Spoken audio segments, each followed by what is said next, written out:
Fala galera, estamos de volta aqui mais uma vez, mais um episódio do ISubraCast. Tô eu aqui sentado, doutor André Lopes, tomando meu cafezinho na minha caneca personalizada do ISubra, da pós-graduação como coordenador. E estou aqui também com Wagner Zaccani, que está se exibindo nas redes sociais com a sua caneca personalizada também do ISubra Cursos. Personalizada do quê? Da especialização em Fisiologia do Exercício e Nutrição Esportiva. Primeira aula começa essa semana, no final de semana, sábado e domingo, aqui em Porto Alegre. Mas já estamos bombando. Nós fechamos aí a turma com 45 alunos. Aí vão perguntar, tá, mas por que 45? Porque era o máximo. Nós não temos mais sala para comportar confortavelmente mais do que 45 pessoas. Mas tem lista de espera. Por quê? Porque nós vamos ter a nova turma começando em final de julho. A segunda turma de especialização em Fisiologia do Exercício e Nutrição Esportiva do ISubra. Fala, Vaguinho. E aí, vou estar no sábado lá já fazendo. Vou provar aquele café lá, ver se é bom.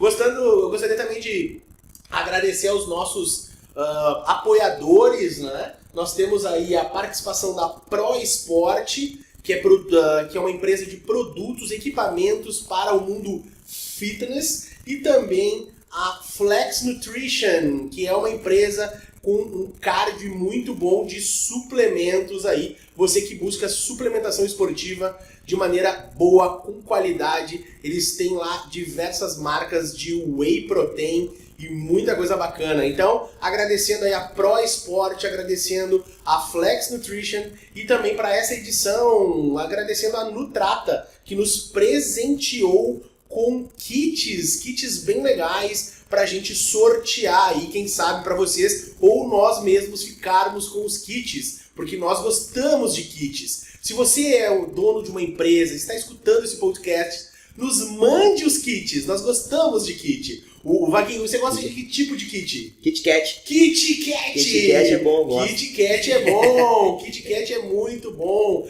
Bola Gato, Kit Kat, tudo isso dentro do programa.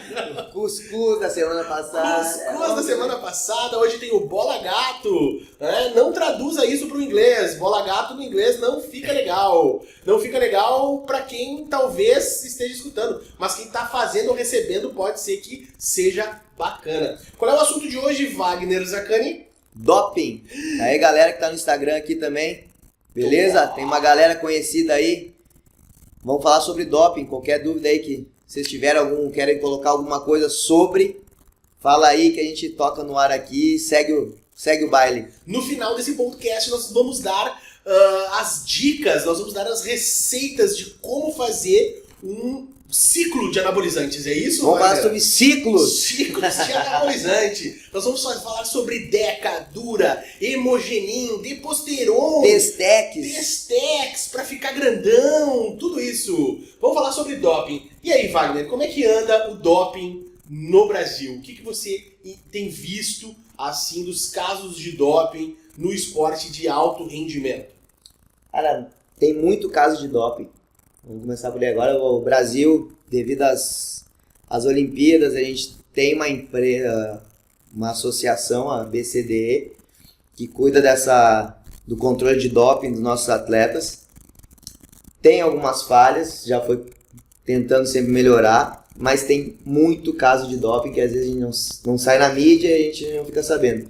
Mas não é comum, tem muito atleta fazendo uso de substâncias ilícitas, tendo consciência ou não.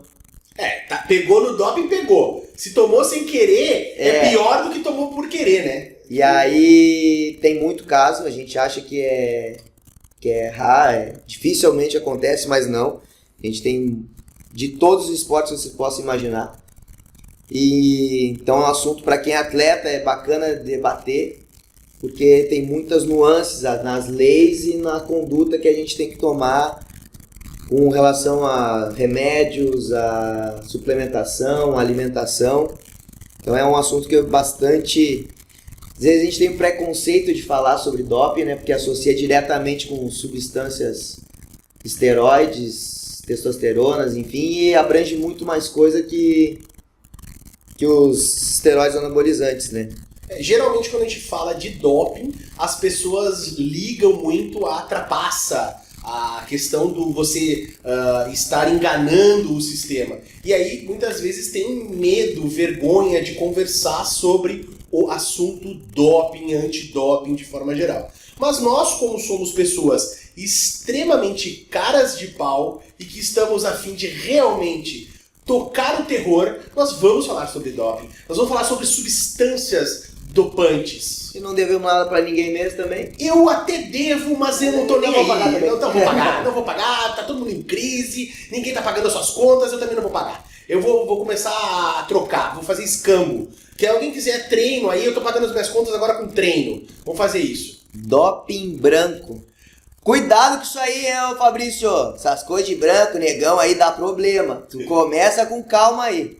Doping branco, fala aí. Doping branco. Doping branco é uma classe, vamos botar assim, de substâncias dopantes que são ligadas, por exemplo, com bicarbonato de sódio. O bicarbonato de sódio é um exemplo de doping branco. Não porque o doping do bicarbonato é porque o bicarbonato é branco, mas sim porque ele seria uma questão de melhoria da capacidade fisiológica do sujeito via uma substância exógena, mas que não estaria classificada diretamente com o doping tradicional. Algumas outras formas também são ditas como dopings fisiológicos, como por exemplo o uso de hemácias do próprio sujeito, que são centrifugadas e são reinjetadas no sujeito no período competitivo. Hoje existem algumas estratégias que já pegam essa maneira, essa manipulação de dopagem, que faz a verificação do tempo que a hemácia está ali, se ela é uma hemácia mais velha, se não é uma hemácia tão velha assim, e assim por diante. Então as pessoas falam muito a respeito desse doping branco, o uso de bicarbonato de sódio como uma possibilidade de melhorar o desempenho. Por quê? Porque o bicarbonato de sódio ele é um tamponante de prótons de hidrogênio. E aqueles que não faltaram nas aulas de bioquímica sabem que o hidrogênio é capaz de reduzir o pH, tornar as células mais ácidas. E a acidez faz com que nós tenhamos uma produção de ATP, adenosina trifosfato, a nossa moeda metabólica prejudicada. Então, por isso que ele seria uma vantagem a respeito do doping. Seria uma substância passível de tamponar os prótons de hidrogênio e, por consequência, aumentar o tempo de duração da atividade ou da intensidade da atividade. Nada como ter uma boa memória mantida por café. O café! Que mais? E Vamos lá, o cara vamos continuar. não colou na faculdade, né? Esse Aqui não o cara colou. estudou. Eu estudei. Então aí, galera, quiserem falar mais alguma coisa de doping aí? Hemoterapia, mas os caras... Hemoterapia. Hemoterapia é uma consulta psicológica com um emo. É Você verdade. vai lá no emo Terapia. e aí ele é um terapeuta, né? Você faz uma hemoterapia. O cara que não... que tá cansado de ser emo.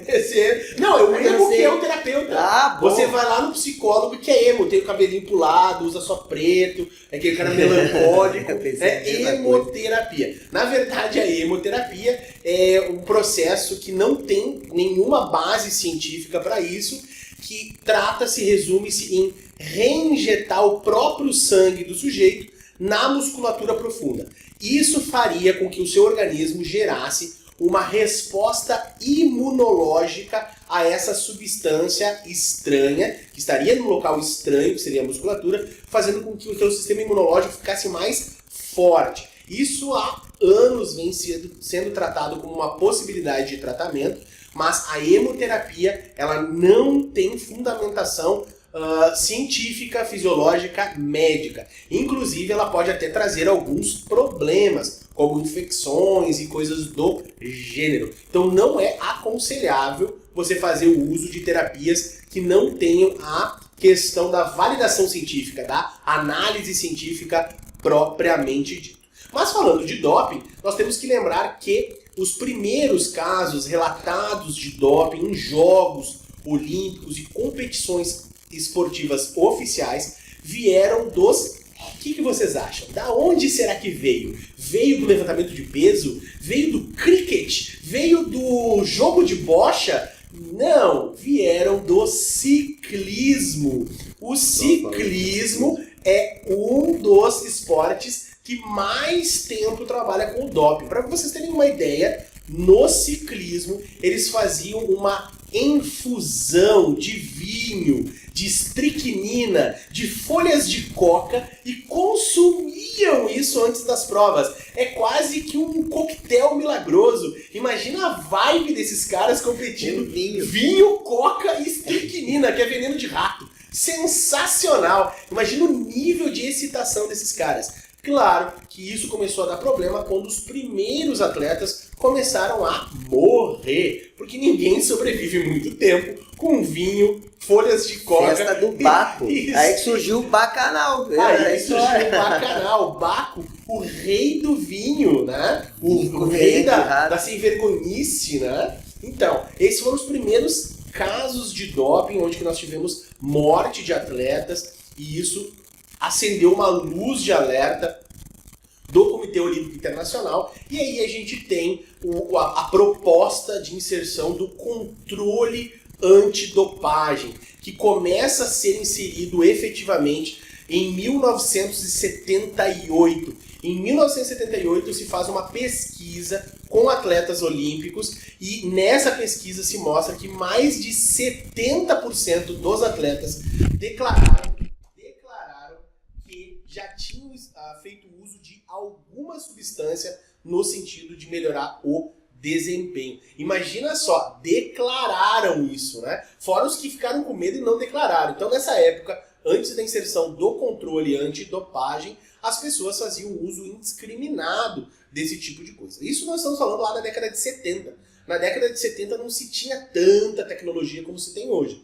Para que vocês tenham uma ideia, o início do doping começou com experiências extremamente rudimentares, onde se pegava, por exemplo, testículos de aves, testículos de animais, se fazia uma infusão ou se transplantava esses testículos para debaixo da pele de outros pássaros e se notava a mudança de penugem, de comportamento desses animais e aí se sugeriu que existia alguma substância, alguma possibilidade de algum hormônio que fizesse essa relação de melhoria de força, desempenho e outras coisas além. Depois nós tivemos essas infusões, essas centrifugações de testículos de animais que começaram a ser utilizadas nos próprios seres humanos. Os próprios pesquisadores injetavam isso e começavam a fazer relatos de aumento da potência sexual, da diminuição de composição corporal, da gordura corporal e aumento da força e massa muscular. E assim surgiu o interesse dos laboratórios farmacêuticos em comercializar esse tipo de substância. Ou seja, resume-se a dinheiro, a faz-me rir, aquilo que paga as nossas contas, os boletos. Inclusive,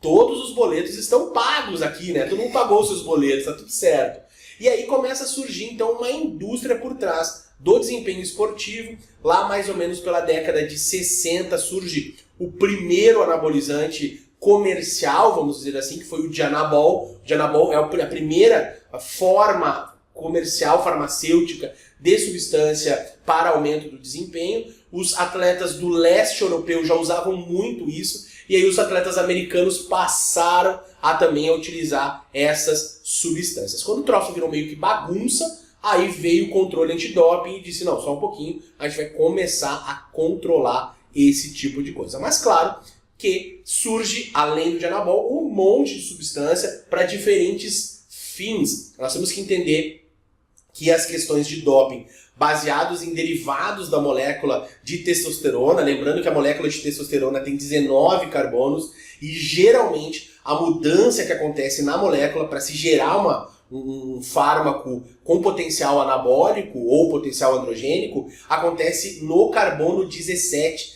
Aí nós vamos ter lá as substâncias, as 17 alquiladas ou as que são 17 beta-estéreis, né, que são outras marcas, outras substâncias que têm funções diferentes, reações diferentes no organismo. Para que a gente tenha uma ideia, por exemplo, a grande maioria dos fármacos anabolizantes, esteroides anabólicos, que são consumidos por via oral, eles são 17-alfa e aqueles que são injetáveis, a grande maioria são 17-beta. E cada um tem uma característica, mais ação em rim, menos ação em rim, mais ação hepática, menos ação hepática e assim por diante. Fala, Vaguinho, o que tem? Temos pergunta no Instagram? Não, ninguém, todo mundo só escutando. Só escutando, o pessoal só escutando. Mas eu achei bacana que o André falou citou duas coisas em relação ao doping. Primeiro, a cultura do leste europeu e esses países. Então tem muitos locais que é cultural esse uso de substâncias. E a questão de laboratório, onde entra a questão financeira. E aí tem muita história bacana do doping, né? Os corredores lá que... Contem, nós somos todo ouvidos. É velho e tudo, não vale nada. Se eu não me engano, o Ben Johnson e o Carl Lewis que ficou em segundo. A história do Ben Johnson... Foi o Carl Lewis que ficou em segundo. Ficou em segundo. Essa história é uma história bem interessante, né?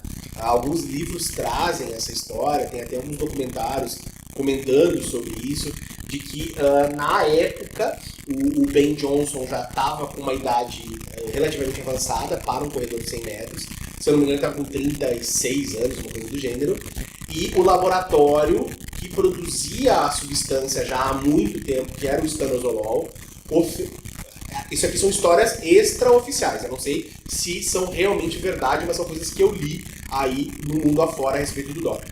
E aí o laboratório chega pro Ben Johnson e oferece para ele a substância, o estanozolol, e uma grana para ele ganhar a competição. Se ele ganhasse a competição, ele ia ganhar um dinheiro muito bom para aquilo. E aí ele disse, sim, mas daí eu vou ser pego no doping. E aí a empresa disse, sim, você vai ser pego no doping, é isso exatamente que nós queremos que aconteça.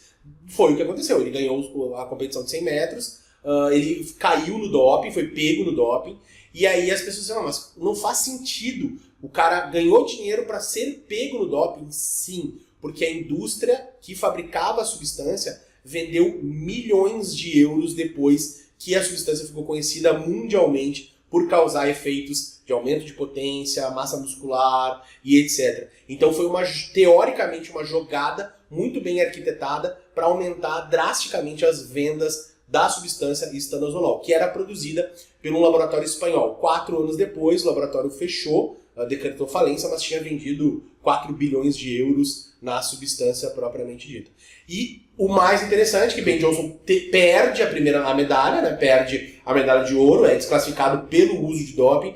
E o segundo lugar, que no caso foi o Carl Lewis, que fica com a medalha de ouro, também apresentou doping para a substância proibida. Mas daí se conta histórias diversas do porquê, disso, daquilo, e que com certeza nós nunca vamos saber a real condição, a verdade sobre essa situação da dopagem do Carl Lewis, da dopagem do Ben Johnson propriamente dito. E quem quer saber também de quem que perdeu, né? Quer tomar a substância do cara que ganhou, do perdedor, já era. Andrezão, quanto ao uso de cannabis como doping? Cannabis, maconheiro, Maria Juana, o cigarrinho de artista, né? O paraíso em forma de fumaça.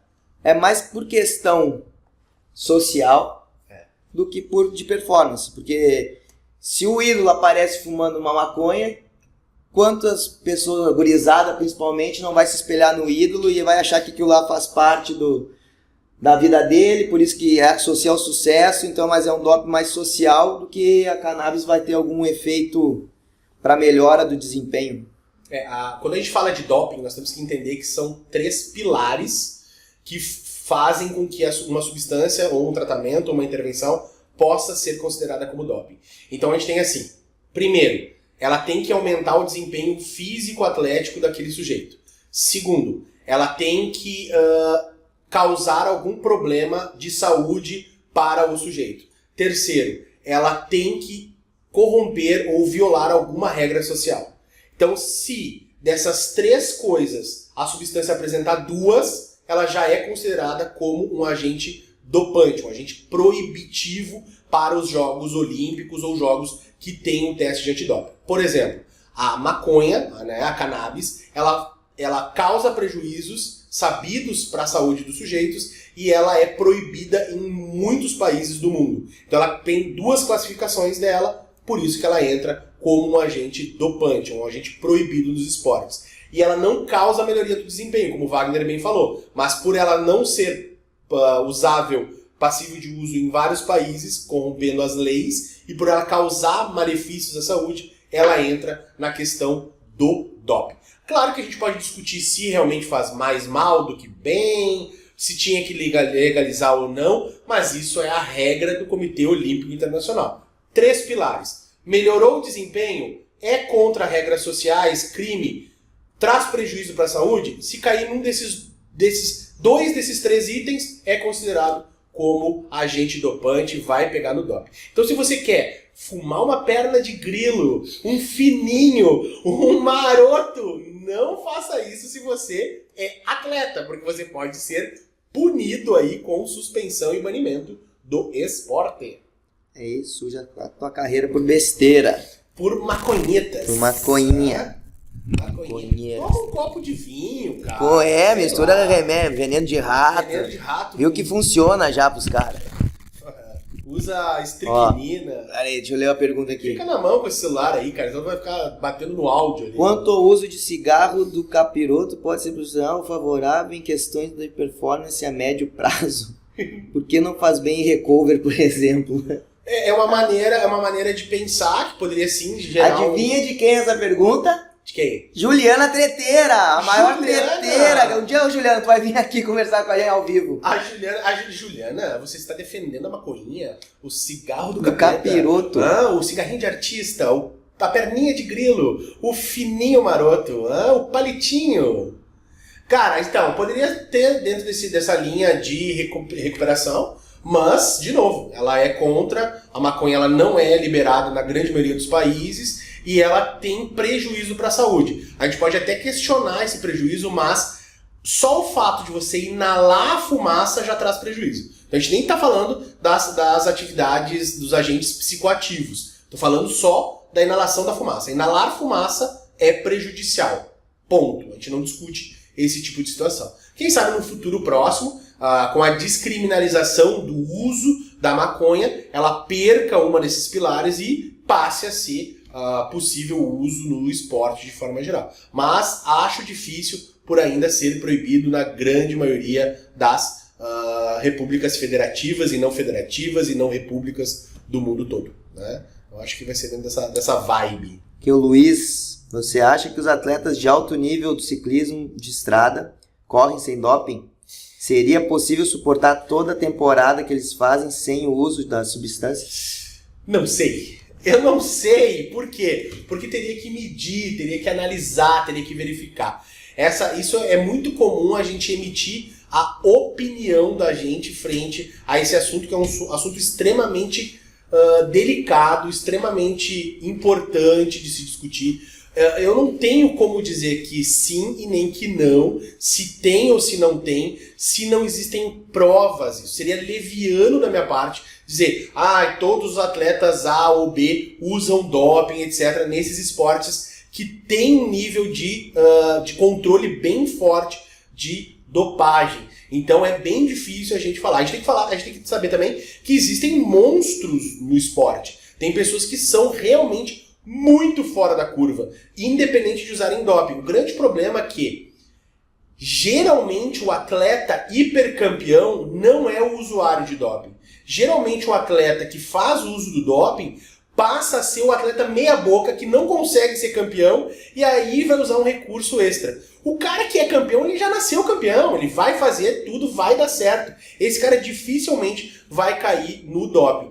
Quem é que é o preocupante? Aquele cara que fica lá em sexto, quinto, quarto, ele vai cansar o momento de ficar nessas posições e aí ele passa a usar um agente dopante. Então, geralmente, quem tem condições fisiológicas, físicas, mentais para ser campeão, vai ser campeão sem o uso de substâncias ilícitas. Dizer que uma categoria usa ou não usa, o quanto usa, me parece um pouco leviano, me parece um pouco precipitado. Teria que fazer o quê? Analisar. Verificar os casos de doping, ver se realmente esse pessoal está caindo nesses esportes aí que tem a curiosidade, e aí sim a gente conseguir dissertar melhor sobre isso. Né? Temos mais perguntas do Instagram a respeito de doping? Não, só citou... Aí citou de sacanagem, né? Exceção. Lance Armstrong.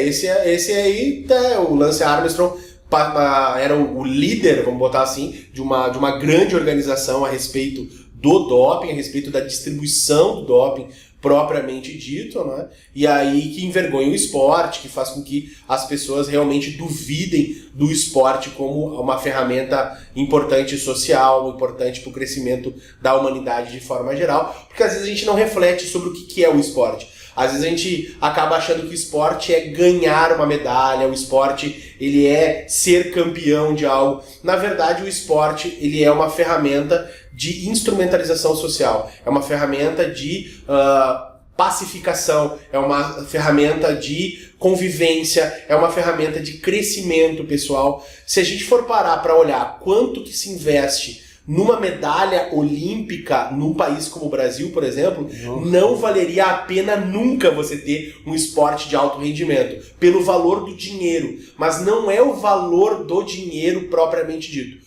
Quantas crianças, adolescentes se espelham em atletas, tanto os campeões quanto os que não foram campeões olímpicos, e que isso tem um valor incalculável para o país. Então, isso que a gente tem que levar em consideração. Não é só ganhar uma medalha. Um atleta não é importante porque ele é campeão de algo. Ele é importante porque ele é um disseminador de coisas boas, de comportamento saudável, de prática de exercício, de convivência entre as pessoas. E isso está muito ligado com essa questão do doping. O doping, ele não faz com que a tua carreira como atleta termine apenas. O doping mancha toda uma história, todo um investimento de tempo, de dinheiro na construção de uma sociedade melhor. Quando você banaliza o doping, quando você deixa o doping exposto às questões sociais, você não está prejudicando apenas o atleta, apenas o esporte, mas sim toda uma geração de pessoas, de donas de casa, de pais de família, que vão usar o esporte, que entendem que o esporte é importante para diversas frentes, para diversas questões sociais. Então, o doping tem que ser combatido não só pela questão da medalha, mas sim pelo prejuízo que ele causa socialmente dentro de um país, dentro de uma nação como um todo. Agora foi bonito. Agora foi. Secretário do esporte. Votem em mim na próxima eleição. Eu estou saindo aí para presidente da República. Vou ser presidente da República. Lenin falou aqui do exceção Michael Phelps. O Phelps é um cara. Aí entra uma questão bacana, né? Que já falaram do Phelps. O doping genético. Assim, corta tendão pro pé, encurtar tendão para ele ganhar propulsão. Desde 2001 eu escuto a respeito de doping genético. Muito se fala sobre isso, pouco se tem de solidez em cima disso, né? A gente tem aí os CRISPs que vêm, essas técnicas novas de recombinação de DNA e intervenção nisso, mas tudo ainda muito mais fantasioso, muito mais da questão da ficção científica do que propriamente real. Pode existir o doping genético, pode ser que esteja sendo usado hoje? Pode. Sabemos quanto que é isso, o que prejudica, qual é o potencial disso? Não sabemos, porque não chega nos meros mortais que somos nós. E vira monstro, né? Vai ser guerra de monstros. A gente não sabe, não tem como saber, quantificar o que isso prejudica, o que isso pode interferir nas próximas gerações. A gente tem lá os peptídeos, né? Então os peptídeos estão na moda. O cara usar um peptídeo que estimula o GH, que estimula a testosterona, que inibe questões de miostatina. A gente não sabe qual é o risco desses peptídeos no DNA desse sujeito, que pode ser transcrito, pode ser passado através do espermatozoide, que vai gerar uma criança, e essa criança pode gerar outras crianças, e a gente não sabe aonde vai parar esse tipo de situação. Brincar com a genética, brincar com essas questões de DNA é um mundo muito escuro ainda para o ser humano. Por mais que nós tenhamos o mapeamento do DNA humano e coisa, ainda é muito, muito fantasioso, é muito cinematográfica toda essa parte de DNA e análise laboratorial e assim por diante, né? Então, essa coisa do doping genético aí também, a gente não sabe muito bem como fazer, o que está acontecendo ou deixa de acontecer. O que nós podemos dizer é que atletas campeões são diferentes da maioria. Isso é fato. Quando você analisa um atleta, você entende que ele tem uma quantidade de fibras musculares diferente, que dá característica fisiológica para ele, que o tendão é mais resistente, é mais grosso, é mais comprido, que a densidade óssea é diferente, que o tamanho dos segmentos daquele atleta é diferente, né? Então a gente consegue perceber que existe uma evolução física, anatômica, fisiológica que explica o desempenho daqueles atletas realmente campeões, aqueles que fazem diferença, como o Usain Bolt, Michael Phelps, Ian Thorpe da Austrália e assim outros tantos atletas, Wagner Zaccani, atleta violento. Mas muito pessoal ainda fala, né? Fulano ganhou, no mínimo tá dopado. Dá aquele crédito só para a substância, esquece todo o trabalho que é feito por atrás de um atleta e a genética do atleta que nasceu para aquilo, né? É que as pessoas elas não conseguem valorar aquilo que elas não conhecem. Se eu te disser o seguinte, olha só, eu tenho 3 tampinhas de garrafa. Se você não entende o que é tampinha de garrafa, você não sabe qual valor isso tem. Se eu disser que eu tenho 3 pepitas de ouro e você não sabe o que é ouro, para ti pode ter o mesmo valor do que tampinhas de garrafa. Tampinhas de garrafa, por ser coloridas, podem até te atrair mais do que propriamente pepitas de ouro. Então eu não consigo dar valor para aquilo que eu não conheço. A grande maioria não conhece o que é treinamento de alto rendimento. As pessoas imaginam, elas não têm noção do que é a dedicação, do que é a doação desses atletas, né? De treinar com dor, de treinar todos os dias, treinar desanimado, treinar tomando ferro, tá com a imprensa no ouvido, tá com o clube devendo, tá com o resultado que não foi bacana no último ano. Então existem vários fatores que as pessoas comuns elas não entendem em várias camadas. Isso não é só esporte. Quando a pessoa fala lá, ele só é assim porque usou esteroide anabólico. Ele só ganhou porque ele deve ter usado doping. O cara não entende isso. Quando você fala que o fisiculturista é só daquele tamanho porque ele usou anabolizante, você não entende o que é um treino de fisiculturismo. Você não entende o que é um treinamento de alta intensidade para chegar naquela situação. É óbvio que o anabolizante faz uma boa parcela daquilo, mas aquela parcela que ele está fazendo é em velocidade de recuperação, aumento da síntese proteica, tem que trabalhar igual. Você tem que fazer força. Se não fizer força, não vai dar certo, não vai render. E é a mesma coisa que o atleta de alto rendimento. O cara tá lá todos os dias treinando, recuperando, fazendo as coisas todas, mas como a grande maioria dos seres humanos gosta de fazer, é dar opinião sem conhecer. Se a gente falar sobre política, o cara vai dar a sua opinião. Vai falar sobre economia, ele vai achar um absurdo que o governo não paga os salários dos aposentados. Aí você vai olhar, o cara que está falando isso é o cara que deve no barzinho da esquina, é o cara que não pagou o cartão de crédito. Ele não cuida nem da própria economia, mas ele dá palpite na economia do país. Ele não entende nada sobre regra de futebol, mas ele opina sobre futebol. Ele não entende nada sobre judô, mas ele critica o atleta do judô. Então, mas isso é natural do ser humano. As pessoas elas gostam de emitir opinião. E como eu já falei em outros podcasts, a opinião ela está baseada em experiências individuais e no teu humor do dia. Se eu tiver de bom humor, eu vou falar coisas boas ou emitir boas opiniões. Se eu tiver de mau humor e as minhas experiências sobre aquele assunto for ruim, eu vou tocar o ferro, vou falar um monte de coisa, vou cuspir na cara de todo mundo e assim por diante. Então, opinião é muito legal. Fique você com a sua, eu fico com a minha e a gente toma café, toma cerveja e dá risada. Porque opinião não move nada. Falando opinião em coisas que eu desconheço, que eu nunca tive contato, o uso da física quântica. Física quântica. Física quântica é muito legal. Quem é que fez a pergunta da física quântica? Adivinha? A Juliana Treteira. O uso da física quântica em preparação psicofísica pode ser considerado doping psicotrópico? Que é isso? Cara, vamos falar um pouquinho sobre física quântica. A galera não manja bosta nenhuma desse negócio. Se você for olhar lá sobre física quântica, o que existe de má interpretação a respeito de física quântica é um absurdo. Eu já tive a oportunidade de em palestras da Física Quântica, do Departamento de Física / Física Quântica aqui da URGS, e os caras dão muita risada mesmo a respeito das interpretações sobre física quântica.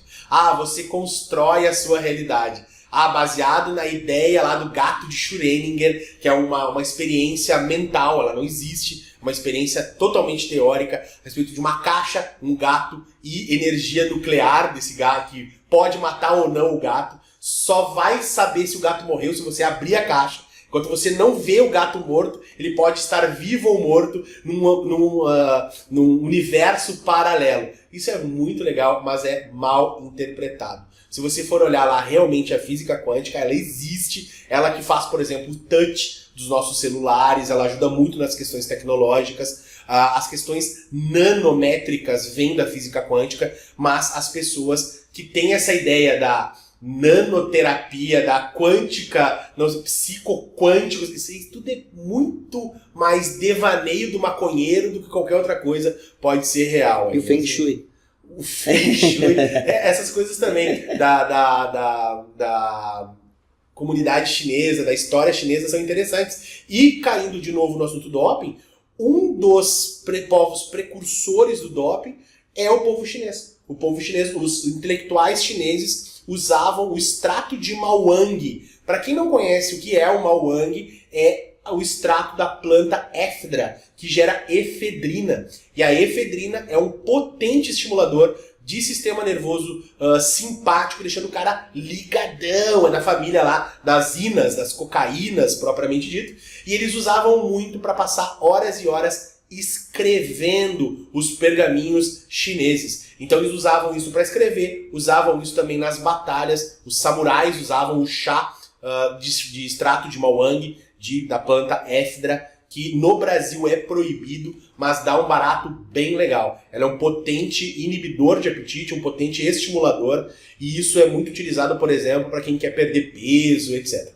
Claro que isso tem consequências, como, por exemplo, aumento da pressão arterial, aumento da frequência cardíaca, incidência de casos de infarto, derrame e assim por diante. Nem tudo é arco-íris, né? Vamos ver se tem uma pergunta aqui. Temos mais perguntas. Hoje o papo tá muito Instagram, então você que está escutando o nosso podcast, não esqueça que esse podcast é um apoio, um patrocínio do Isubra Cursos. Entre no site no www.isubra.com.br e compre os nossos produtos educacionais. Nós estamos aí para levar informação para você que é curioso, que quer crescer na sua carreira. Compre os nossos cursos, ajuda muito a firma. E aí, André, quem quiser continuar agora, eu vou dar o fim no Instagram aqui. Tá. Quem quiser continuar escutando o que a gente falou sobre doping, onde é que acha? Vai achar no meu canal no YouTube, Dr.André.Lopes. Lá tem vários vídeos e também tem os nossos IsubraCasts, os programas todos que a gente grava e deixa uma vez por semana lá para vocês ficarem nos escutando. Varrendo a casa, lavando o carro, assistindo lá qualquer coisinha, bota no fone de ouvido e escuta o IsubraCast, que vai ser bacana para você. Feitão, galera. Quem quiser saber mais sobre doping, que a gente vai continuar falando, entra lá no perfil do André no YouTube. No YouTube, Dr.André.Lopes. E aí, vamos ver aqui, a live de preparação física expirou ou tá no YouTube?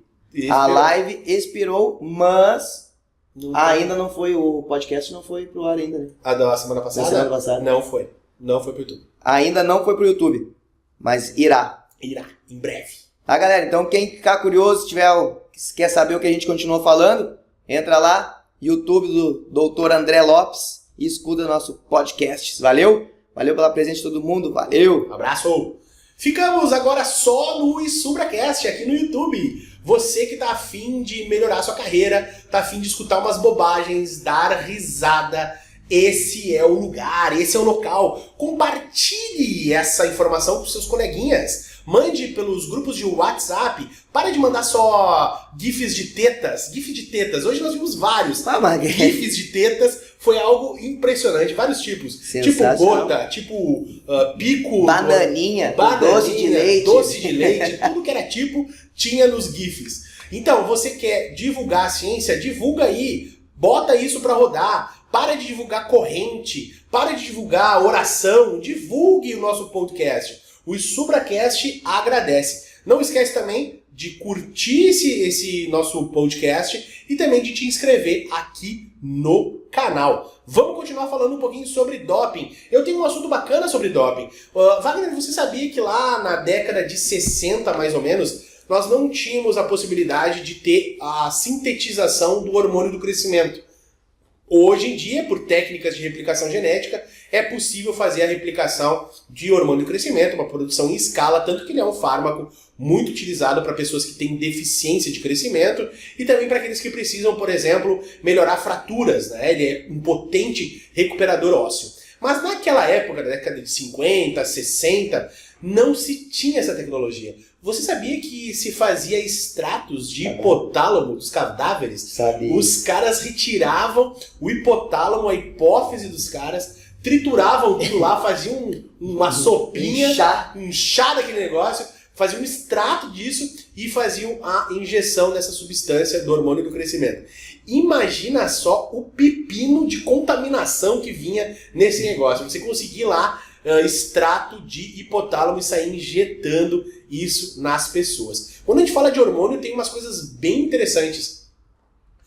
Por muitos anos se usou, por exemplo, a insulina de porco, a insulina porcina, para tratamento de diabetes tipo 1 e também, obviamente, pelo uso do doping. A diferença entre a insulina do porco e a insulina humana são apenas 2 aminoácidos, mas já causavam grandes problemas. Até então, a recombinação genética também e a produção da insulina humana foi possível e hoje a gente tem aí, sem dúvida nenhuma, a substância insulina muito bem aceita pelos seres humanos, pelo organismo de forma geral. E é ela que é responsável por aquela panceta do fisiculturista? É uma ótima pergunta. A panceta, o casco de tartaruga, né? Aquilo ali é uma hipertrofia esplânquica.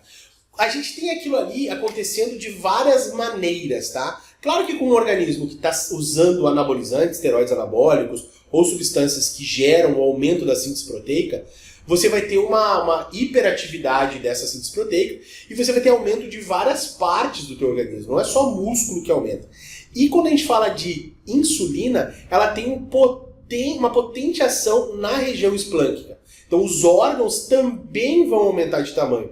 Nesse caso, é um aumento de intestino. Realmente aumenta, porque o sujeito, além de comer muitas calorias, ele tem esse efeito da insulina no intestino, fazendo com que haja esse crescimento, né? Essa hipertrofia esplânquica. E que isso passou a ser muito mais evidente quando a insulina entra como agente de aumento de desempenho nessa população, junto com o hormônio do crescimento.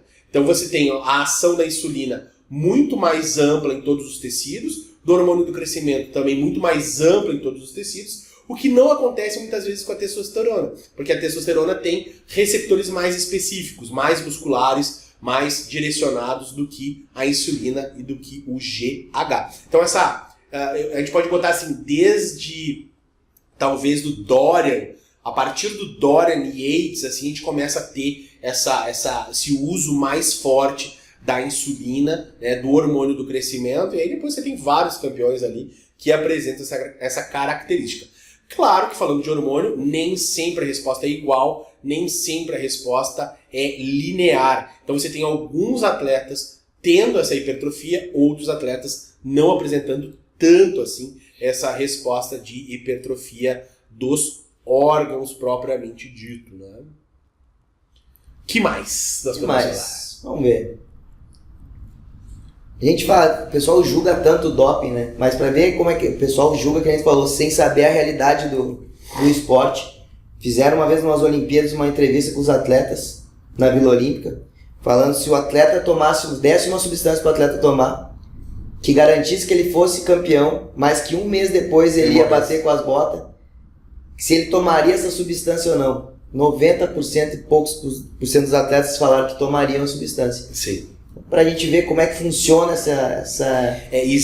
ver o esporte, né? Eles fizeram essa pesquisa também com pais de atletas nos Estados Unidos E aí se foi feita essa pergunta, se o seu filho usasse uma substância que colocasse em risco a vida dele, mas que permitisse que ele ganhasse uma medalha olímpica, uma medalha de ouro, se valeria a pena esse risco. E também um percentual bem grande dos pais aceitaria essa situação. Então é uma situação, é uma análise muito mais social do que somente do esporte, né? E eu digo o seguinte, essa onda do uso do anabolizante, do uso do esteroide, do uso da substância, que não fica só no esteroide, né? Muitos sujeitos fazem uso de substâncias, por exemplo, para potencializar o estudo.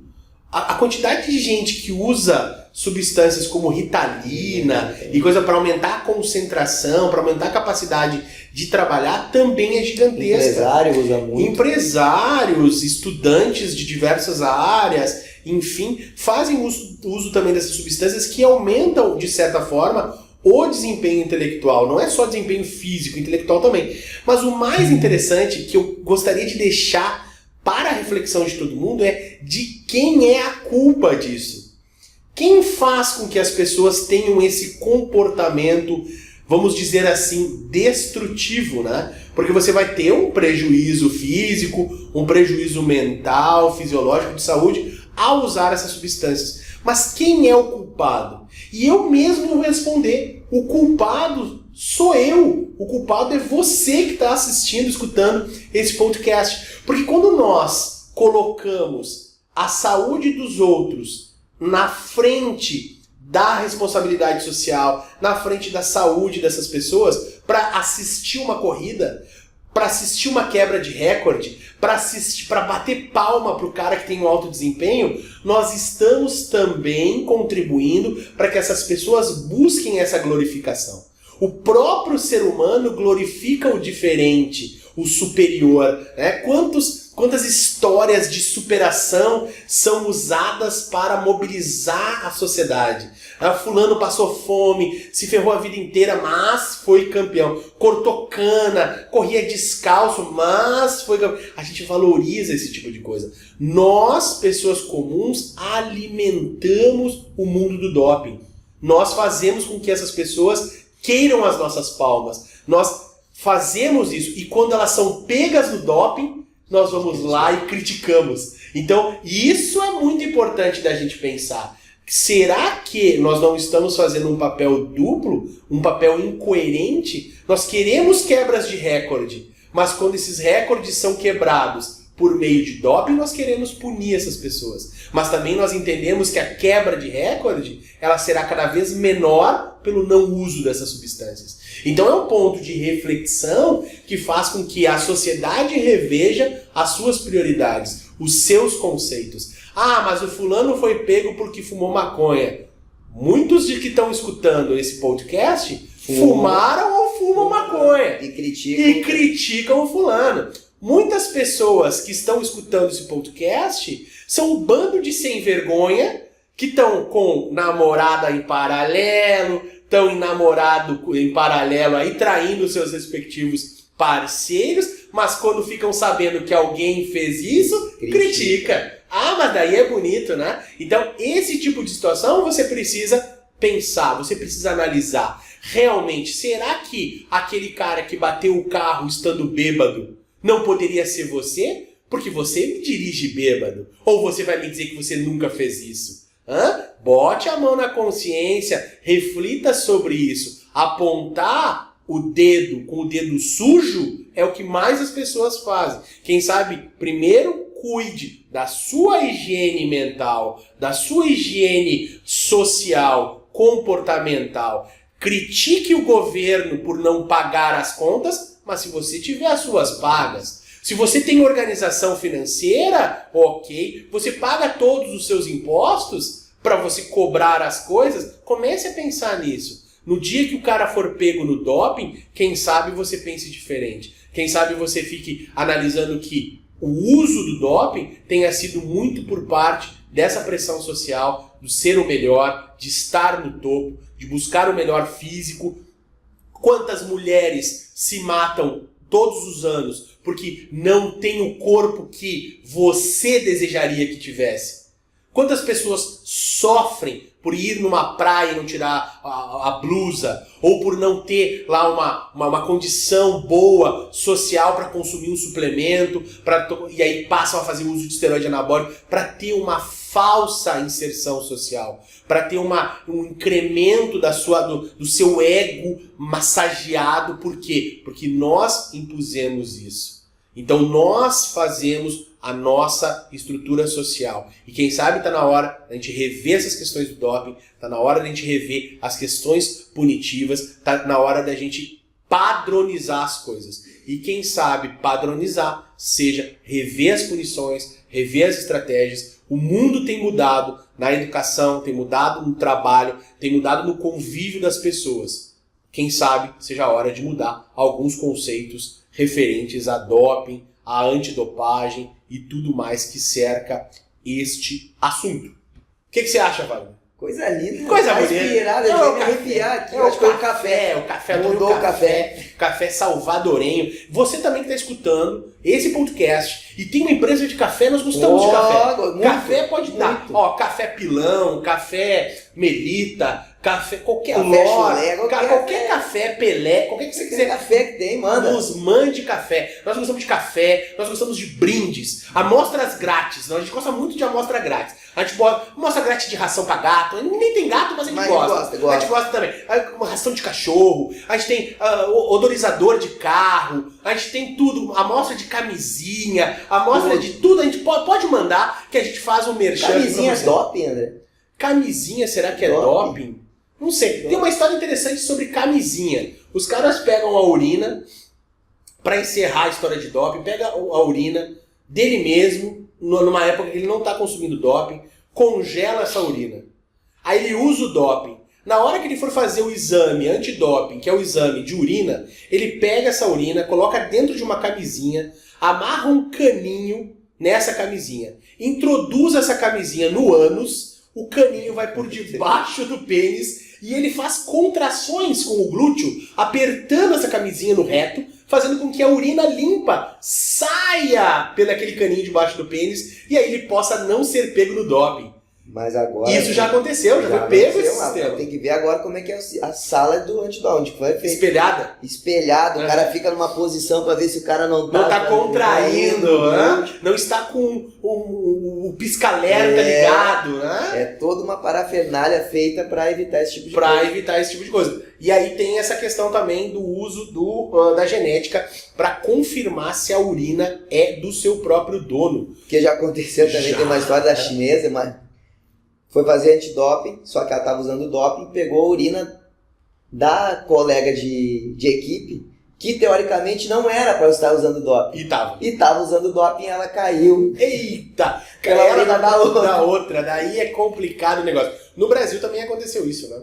Teve um escândalo aí de uma atleta brasileira que foi banida do esporte, que ela nunca foi pega no doping porque ela usava urina de uma outra mulher, de uma outra pessoa, e aí também foi um escândalo bem grande no esporte nacional. Bom, nós vamos sempre conviver com o doping vai existir em várias camadas, seja esportiva, seja intelectual e assim por diante. O que nós precisamos fazer é entender o que é o doping, combater o doping pelo conhecimento, combater o doping pela sua real verdade. Pelaquilo que faz de bem e pelaquilo que faz de mal. A gente precisa falar do bem, precisa falar do mal, e aí as pessoas se conscientizarem se vão ou não usar tais substâncias. Eu gosto muito da ideia americana de tipo, olha só, existe a substância, você quer usar, ela faz bem para isso, faz mal para isso. Se fizer mal, sai do seu bolso, você paga o tratamento. Se você não tem dinheiro, azar é o seu. No Brasil as coisas não funcionam dessa maneira, porque nós temos um país assistencialista, então se você fizer o uso de cigarro, bebida, drogas, sejam elas dopantes ou não, vai cair no pagamento de quem? De todo mundo. Todo mundo que sustenta, paga imposto, vai estar contribuindo para o SUS e essas pessoas aumentam os gastos do Sistema Único de Saúde e todo mundo acaba pagando por isso. Então é importante que nós tenhamos essas campanhas de conscientização. Você pode não ser a favor do doping ou não ser contra o doping, mas com certeza eu acredito que você tenha amor ao dinheiro que você paga de impostos. Então quando você tem um prejuízo fisiológico, físico da saúde de pessoas que fazem uso de drogas, independente de quais sejam, todo mundo que mora no Brasil e paga imposto passa a pagar esse tipo de tratamento. Então fica a dica pra você que acha que doping não tem nada a ver com você. É isso aí. Beleza, galera? Vamos encerrar mais esse podcast. Esse foi um podcast oferecido pelo Isubra Cursos. Então entra lá no site, compra o curso, nos mande brindes, amostras grátis e a gente continua fazendo esse trabalho de discussão com vocês aqui. Conversando, dando risada, dando a nossa opinião furada e também fazendo um monte de coisa que você não faria se não estivesse bêbado. Algum recado, Wagner? Final de semana começa então nosso curso de pós-graduação. Pós-graduação de Estaremos Fisiologia lá do pra tomar, Exercício. aparece lá pra tomar um café, conhecer essa galera toda aí, só professor show de bola. Só elite, monstro. Só monstro. Nós vamos lá bombar, são 45 alunos do estado todo, fora do estado também tem aluno vindo, e tem vindo gente do exterior. Nós vamos ter um aluno colombiano. Esse vai trazer café. Eu exigi café. que ele traga café. Ai de ti, Chavita, se não trouxer café, eu te mando de volta pra Colômbia. E 5 de maio, palestrinha? 5 de maio? Musculação? 4 de maio, workshop aqui em Porto Alegre também. Imperdível, galera. Imperdível, lançamento do livro Hipertrofia também, bases científicas, fundamentos científicos da hipertrofia muscular, lançando agora no site dia 1º de maio. Compre o seu que eu te mando um autógrafo. Passo até um batom e dou um beijo na primeira página para você ficar com a marca do batom no seu livro. Beijão, até mais! Feito, galera!